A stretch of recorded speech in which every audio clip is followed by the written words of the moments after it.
রাতভর চলেছে Iran Israel উত্তেজনার চূড়ান্ত রূপ, আর তার সরাসরি প্রভাব পড়েছে প্রধানমন্ত্রী বেনিয়ামিন নেতানিয়াহুর পরিবারের উপর। সামরিক উত্তেজনার কারণে স্থগিত করতে হয়েছে তার ছেলের বিয়ের অনুষ্ঠান। আগামীকাল সোমবার ১৬ জুন বিয়ের পিঁড়িতে বসার কথা ছিল এবনের নেতানিয়াহুর। তবে এর আগেই ইরান ইসরায়েলের মধ্যে পাল্টাপাল্টি ক্ষেপণাস্ত্র হামলার যুদ্ধাবস্থার সৃষ্টি হয়। এই অবস্থায় নিরাপত্তাজনিত কারণে ছেলের বিয়ের অনুষ্ঠান বাতিল করতে বাধ্য হন ইসরায়েলি প্রধানমন্ত্রী। তেল আবিব থেকে প্রায় ৩০ কিলোমিটার দূরে কিবুচ ইয়াকুমে অনুষ্ঠিত হওয়ার কথা ছিল এই বিয়ের আয়োজন। বিয়েকে কেন্দ্র করে নেওয়া হয়েছিল জমকালো আয়োজন ও নজিরবিহীন নিরাপত্তা ব্যবস্থা।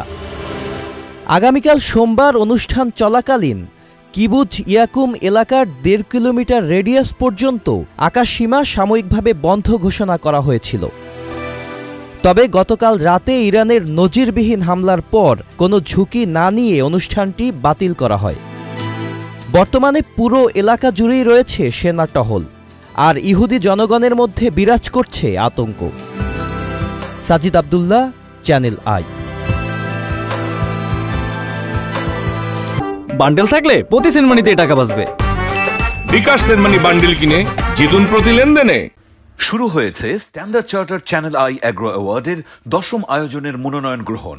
এবার নতুন ক্যাটাগরি বছরের সেরা ছাদ কৃষক সহ মোট ১৩টি ক্যাটাগরিতে পুরস্কার প্রদান করা হবে। মনোনয়ন গ্রহণ চলবে আগামী ১৫ জুলাই ২০২৫ তারিখ পর্যন্ত। বিস্তারিত জানতে ভিজিট করুন www.agroaward.com এবং ফোন করুন 018737000556 এই নম্বরে।